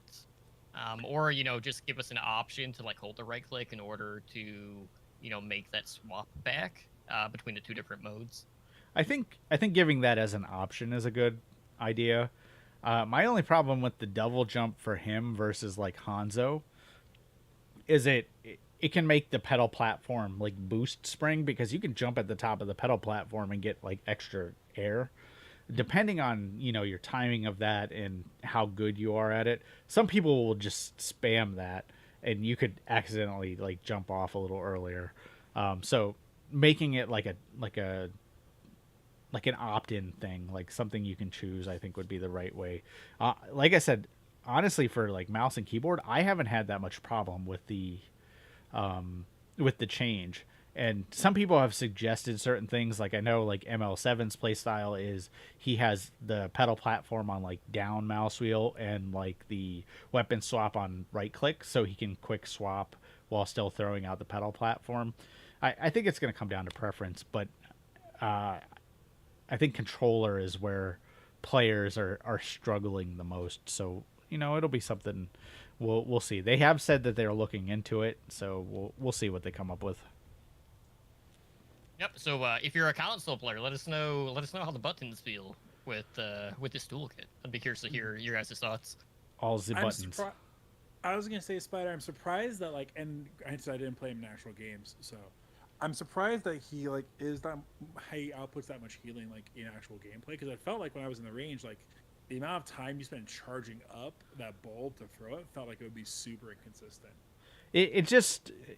I highlight this in the video. It depends how you want to play, and who your other healer is.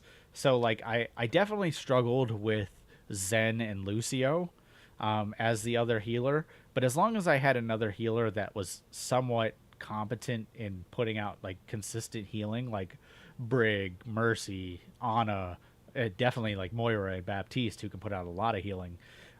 You can play like you don't have to charge everything up. Like you can play like the triage healer almost. Like you can throw out like quick heals. You can throw out like the medium charged heals enough that the other healer can push them over the edge.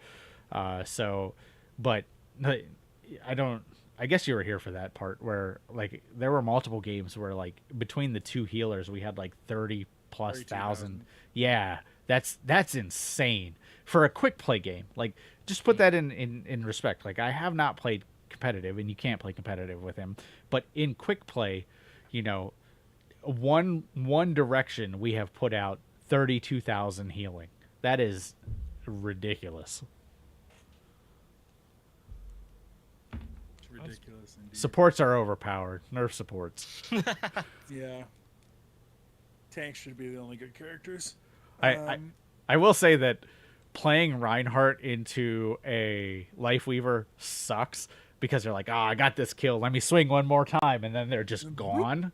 Or like the worst part is like you pin someone and then they get gripped. Because of the direction that you're pinning and the angle, you don't realize you have not killed them until you collide with the wall and don't get that message. You're like, well, where did they go? Like, what the hell? They just like bloop off into like Narnia. And then, it actually happened to me tonight on stream. Like I pinned the enemy Reinhardt. He got pulled back to the Lifeweaver, and by the time I turned around, there's a Reinhardt coming straight at me, and I'm like, well, now I can't do anything because I don't have pin. So, I wonder if we get to play like what the amount of baits we'll see with that. It could be really interesting. Of like people, just like letting your Reinhardt get charged, you yank him back, and you're set up for the shatter already there. I'm curious to see, because you can do, it's almost like the somber fake out where you would like throw the transporter in, and then they would hit trance and you wouldn't teleport, and then you would come back with the MP. You can almost do that. Like you can literally like have like a Genji or a Tracer or somebody go in, or like a Winston go in, and they can force an ultimate out, and then you just pull them back and wait. So I'm curious to see how it plays out as well. Like I think there's a lot of non-troll potential to that ability. Absolutely. So let's go ahead and shift gears and talk about the competitive side of the game. Of course, we had the wrap up of the Pro Am West, which finished this past weekend, and ended up with the Los Angeles Gladiators and Florida Mayhem making it to the finals of this. So in regards to the Mayhem, they ended up sweeping both the London Spitfire as well as the Toronto Defiant 3-0 to secure their spot in the finals, whereas the Gladiators really brought to the brink in both of their series, both of which went to a map 5 against the Atlanta Reign and the Houston Outlaws. Mm-hmm. But in the end, it was Mayhem that stood tall, winning the finals 4-2. And I have to say, like, I felt really bad for the Glads to be in that situation, having to play that many maps in such a short amount of time. Yeah. So you could definitely tell fatigue was playing a factor. But man, the Mayhem across the board. Oh my gosh. Like, if you're a Mayhem fan, like, you guys have been waiting patiently. Like, you're eating so well long. tonight. And it was just RuPaul in this whole tournament was just absolutely lights out. You love to see it. But Mayhem not really dropping anything. This whole tournament, it was. I'm not gonna say like a huge surprise, just because I think like our expectations for this team have been increasing as time has progressed. But it was nice to see the culmination of the parts at this point in time, because this has been one of those teams who, last season were like on the brink of like really breaking out, but they just weren't punching up enough against like the upper echelon teams. But here we actually got to see them just steamroll a lot of the competition, so absolutely great to see there. Yeah, it was a cool final to watch. The biggest thing to me is it showcased the difference the backline has in the play, because the fact that the Mayhem were able to do as much as they were without exposing their backline, whereas Babel on the Gladiators was like peaking the whole time. Like, it wasn't like Sir Majed levels of like aggression, but he was peaking out. Like, and I even said it in the Gladiators Houston match, like Babel is making a lot of like dumb mistakes. Like, Babel is clearly the weak link. He had a lot of good plays, but he was like the weak link. And as soon as Mayhem figured that out, it was like, oh, Babel's dead. The fight's over. Oh, Babel's dead. The fight's over. So props to them for realizing it, because they popped off. Like, Checkmate looked great. Someone looked great. RuPaul looked great. It's weird to me now, like, and we can have this discussion a little later, but it's weird to me now that people are still saying that the Mayhem are mid, and I'm like, okay, I would at least put them like lower upper tier at this point. Like, they're like this season's Atlanta Reign. Like, they clearly have proven that they have the capability. Well, it's like based on what talent? Do we know like someone's playing well on that team? Merritt's playing really well on that team. Chorong's on that team. If anything, like the only person that people were I feel like people had any sort of reason to be like iffy on was RuPaul, only because like he played well, but we weren't like sure if this guy was like all-star level material yet. And the guy played out of his mind for like the entire tournament. Yep. Now, like, literally, last season we were like, maybe, I don't know, do we keep him or Sir Majed? I don't know. And now we're like, why would you have kept Majed when RuPaul was there? Right. It's been 1 week, but I mean, dudes looked really good. And, right. it's important to note, too, that he was fasting. It's Ramadan. Yeah. So, my guy's out here starving. But he was feasting on all of the kills. You'll love to see it.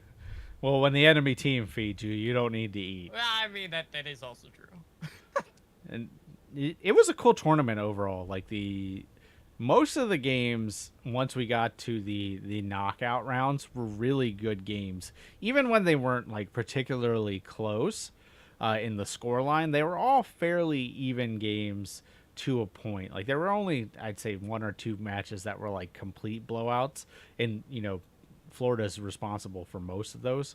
So, I was, happily surprised at the level of games. And, we got to see, like, the shock improve over time, even though they didn't go very far. Obviously, the Scrimbucks exchange is in shambles now because Gladiators made it to the finals. How good did it have to feel for Dante to take that team out? Overall, it was a cool pro-am. We'll see if it continues to translate into success for the Mayhem. But I think at this point, I think they've earned at least enough respect to be like, okay, well, we may not think they're tier 1, but they're at least in maybe the top 3 for the beginning of the season. We'll see what meta changes do and Lifeweaver and stuff, but they at least have to be in the conversation for the start of the season now. And also important to note that, for, the final day there, they actually did have the token incentives, which was definitely one of my major complaints for the first week. Where they're like, well, yeah, I mean, it was better, not perfect, because, initially it was like, all right, I can't remember what the viewership was, but, we got a couple thousand people all trying to spam these same 5 codes to get, a couple hundred Overwatch League tokens. Yeah. And it's just like, what are we even doing here? At that point, it's like, why even have it? Yeah, exactly. So at the ending, they had the QR codes that you could scan in. I did it, but I haven't gotten any, so I guess I'm not getting any. But you weren't quick enough. Yeah, I guess. I did it immediately. Like, I'm literally sitting at my computer, like, right now, and I held up my phone, and I was like, immediately. And I even had, like, Google Form autofill set up, so anybody that was faster than me is a robot. But it's a start. Like, I don't know. Like, we can have this conversation at another point, but the whole YouTube versus Twitch thing is stupid at this point. Like, stream on both. Like, if CDL has taught you anything, stream on both, because literally the viewership numbers for CDL is double on Twitch what it is on YouTube. So that, like I said, it's just dumb at this point. But we'll see what they do for the regular season. I mean, that's rapidly approaching, because doesn't that start this week or next week? It's coming up. I mean, it is April 27th. So 2 weeks. So this week is the Community Cup. That's what it is. This weekend is the community tournament with, like, the content creators, like what I was hinting at earlier, where it's like a team of, like, Proper and J3 will play against other teams. And I think it's double elimination, but I think there's only 4 teams, so that's a little weird. Like, you can run double elimination for this content tournament, but you can't run double elimination for your pro-am, where there are actual... No, of course not, because that would make sense. So, I don't know. We'll see. But, yeah, I mean, I hope we get a Twitch announcement soon. We can only hope. Yep. We'll see. I don't know. But everything. Yeah, I don't know. It's not. I'm not surprised we haven't gotten an announcement at this point, considering that literally every year except for year 1, we have not known where. And even with year 1, we have not known where. It'll be the day of. Yeah. It'll be the day of. 2 minutes before. Introducing our new Kick partnership. Oh, hell man. yeah, let's go. It's happening. It's hilarious now to think about the fact that, like, people were like, maybe Facebook gaming, like, actually. Facebook gaming's dead. I know, as I'm saying, like, imagine. We're streaming on Mixer. How? I don't know. We'll make it up as we go along. The weird thing to me, right, is Blizzard owns MLG at this point, right? Like, doesn't Activision King own MLG? Or did... I feel like some part of them owns MLG. Or maybe it's Microsoft that owns MLG, and I was just already putting those two together. So... But... I don't know. It's so weird to me. Like, even us, right? Tonight, as a very small YouTube... not YouTube, Overwatch podcast, we are streaming on 3 platforms, right? Yeah. Why not? Like, if because nobody's going to throw them a contract anymore, because Twitch has been burned, YouTube doesn't care anymore, based off of everything that high level content creators are saying, and Kick doesn't care unless you're gambling. Brand new. On top of that, so. Kick is already burning money, so that's a whole nother basket fire. Unless you're gambling. Intake. Yeah. Gambling. So, at this point, dude, just stream everywhere. Like, dude, Overwatch League could stream on TikTok, and I think they do better than they did on YouTube. So, we'll see what happens. You're muted again, Ramses. Nope, he's gone. Nope. He's there in spirit. He's always with me in spirit. Little clunky core. There we go. Yeah. The idea that Overwatch League was on ABC like so long ago feels like a fever dream. Disney Channel. Yep. That actually happens? I can't even remember. Yeah, no, it was Disney It was Disney XD. That's what it was, right?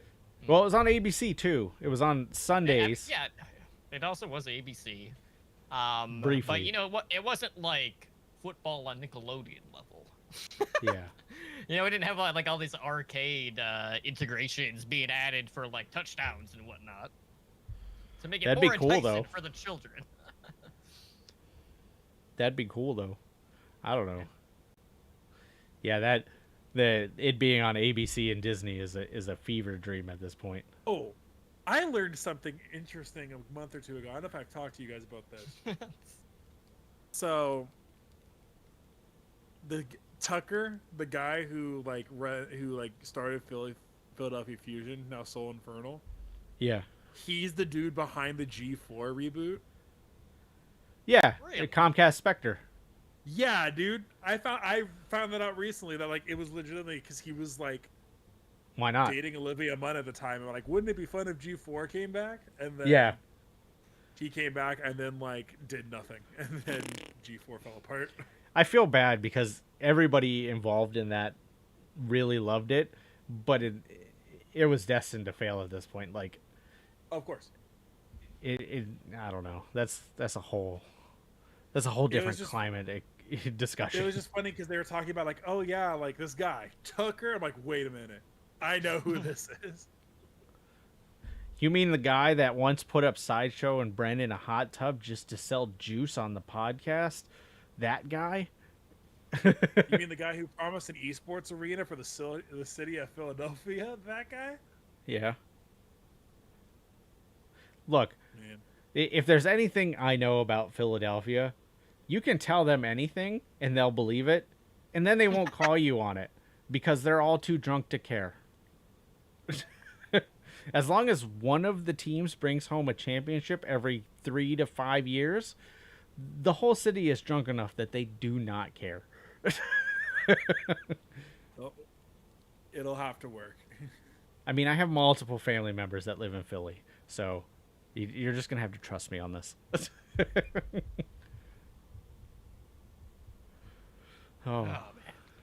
Have we talked about the rosters for Canada or for? Well, you know, I had them initially in the show notes, but like I was debating holding off because it's like not many teams have really announced yet, and I wanted like the groups to be a little bit more full-fledged before we like kind of dive into that. Because we've only really gotten like one announcement, or actually like two. It was Canada and Germany, at least from what I've seen, who have announced their rosters.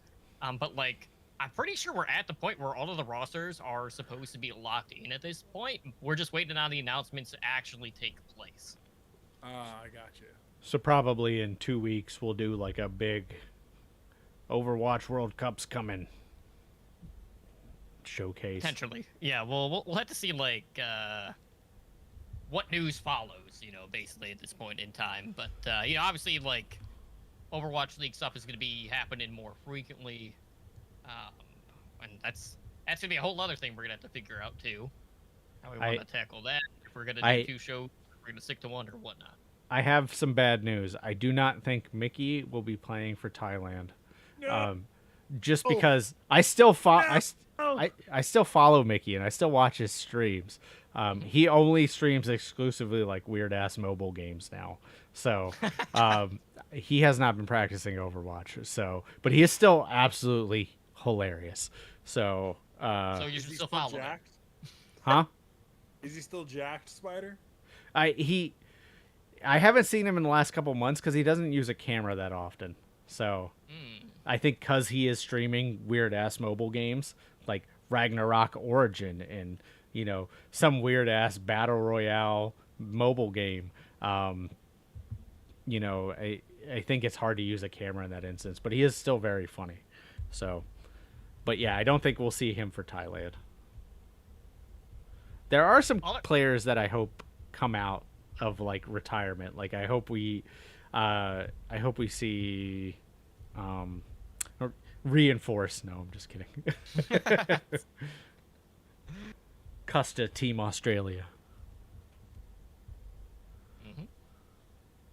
Here, yeah, I know. Right. Australia Contenders had just wrapped up too, so I know they had at least one team qualifying. Here's my question, right? Never mind, I lost it. It's too late. My brain has given up. I had a question, and then it slipped through the fingertips. I'll remember it tomorrow and be like, "Fuck, that was a good question," but no. That's okay. Yeah, I think it's late enough for me now. I get that. I mean, it is 1 o'clock, so. Yeah, it is almost. Yeah, it is 1 o'clock here, so. Yeah, it is 1. All right. Well, I mean, Pro Am West definitely delivered. Contenders teams did decent. I don't think any one of us was like expecting them to like really make it like all the way. Blaze and Bob just rated us for 11 viewers. Hi, Bob. What's up, Bob? Just in time for the end of the show. Yeah, perfect. Well, quick, now we got to go another 20 minutes. Well, I mean, technically, Spyder has to go another 20 minutes because I'm not the one that's streaming on the Twitch. It's him. I'll just smile and nod. I mean, it's what I do anyway. Basically. But yeah, so obviously Overwatch League season starting up here pretty shortly. We got like the whole creators clash or whatever the hell they're calling out happening next week. So I'm sure we'll touch on that for our next episode. But again, like we have been recording them bi-weekly, primarily just because like that tends to be like when the news has been hidden for Overwatch 2, and it's probably just going to be the schedule that we're going to be keeping for the foreseeable future. And it works out well for all of us. It gives us time to recharge and really just enjoy the game whenever we can. Mm-hmm. But if you haven't yet, definitely go check out the new patch. Check out the balance changes. Complain about Brig Online. All the usual stuff that the kids are doing these days. Go buy your battle pass. And we'll see how many people are grinding out the battle pass for that bounty hunter prestige title. Because yeah, buddy. Out of everything that's come out for the titles, that has definitely been the standout one for me. That I'm like, oh shit, like I have to get to it already. I like Tentacle Head Winston. That one's fun. Yeah, absolutely. But anything else, guys, or do you guys want to wrap it up? Because it is getting late. I think it's about time. All right. Yeah. So, of course, if you guys want to keep in touch with us, you can find us on socials. You can email the show at hndoverwatch@gmail.com. We're also on Twitter at HND Overwatch. You can find us streaming on YouTube at Overwatch League Network or at HND Overwatch.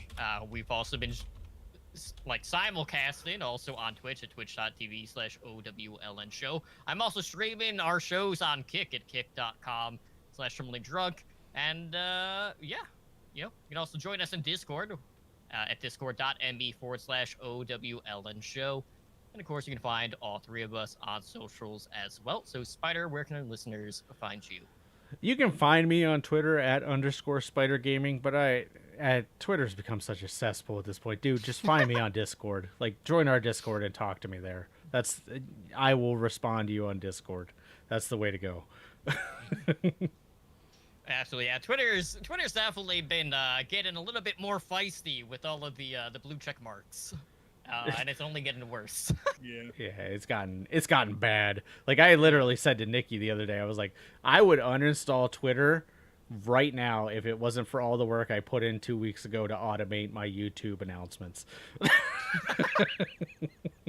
Understandable. I respect it. Ramses, where can our listeners find you at there? You can find me on Twitter at Ramses_GG. And like Totem was saying earlier, I finally I just put out some music again for the first time in like 6 years. I was telling him, like, legitimately, this is stuff I recorded, and then I got really busy with a little project called Owl by the Numbers that completely took over my outside of work brain. So this has been in the can for a long time. I'm excited for people to to hear it. And it's on Spotify under the name My Own Giant, MYOWNGIANT. Sorry. And give it a listen if you want to.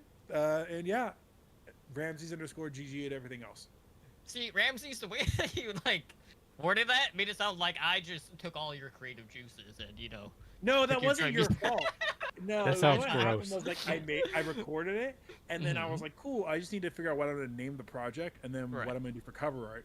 And then all my creative energy was going to Owl by the Numbers, and then I kept being like, okay, no, I'll do it in a month. I'll do it and in just a month. kept getting pushed back. Yeah, and then I was like, you know what? I'm trying to release more stuff this year. But I figured instead of releasing two things that sound slightly different, why don't I release the 2 songs I already have banked up now, and then release more stuff separately? So, yeah, absolutely. I thought it was hilarious though that you're like, oh yeah, it's coming out on Thursday. I'm like, oh shit, we gotta premiere it on the podcast. But by the time I checked Twitter after I woke up this morning, it was already on there. So I'm like, well, that kind of defeats the purpose, but that's okay. It was out. I already listened to it. I enjoyed both of them. I'm definitely gonna add it to my playlist. But I knew immediately, regardless. I mean, you and I vibe so well together, with our music styles, that it was gonna feel right at home. So I'm glad to hear it. I had no concerns about it. I'm glad to hear it. Thank you guys. I've had multiple friends be like, "Oh, you gotta listen to this song I made," and I'm like, "Okay." And then afterwards, I come out like, "I can't believe you made me listen to that. That was horrible." I did not have that experience with, it reminded me of it actually hit me nostalgically of old Newfound Glory and stuff like that. And I know musical artists hate to be compared to other musical artists, but the feeling. Spyder, if you look at my Twitter likes, 90% of my stuff is about that kind of music. So you're chilling. But the feeling was the same, so I was also vibing with it all day long. I was even like my wife. Thank you. I told my wife, I was like, you have to listen to this, and she's like, oh, this is pretty good. I was like, I do a podcast with this guy. And she's like, what? You guys are kind. I'm grateful for you. But yeah, it's most platforms are already up for it. But yeah, My Own Giant is the name of the project. The EP is called 2018. Yep, and if you can't find it, you can find it on Ramsey's Twitter. I also retweeted it on both of my Twitter accounts, both my personal one and also the podcast one. I guess I'll log into Twitter. Hang on. Oh man, he's kicking himself now. Sleeper cells for Elon. We finally got it to happen. But as for myself, you can find me on Twitter at terminally-drunk. And you can also find me streaming on Kick at kick.com/terminally-drunk.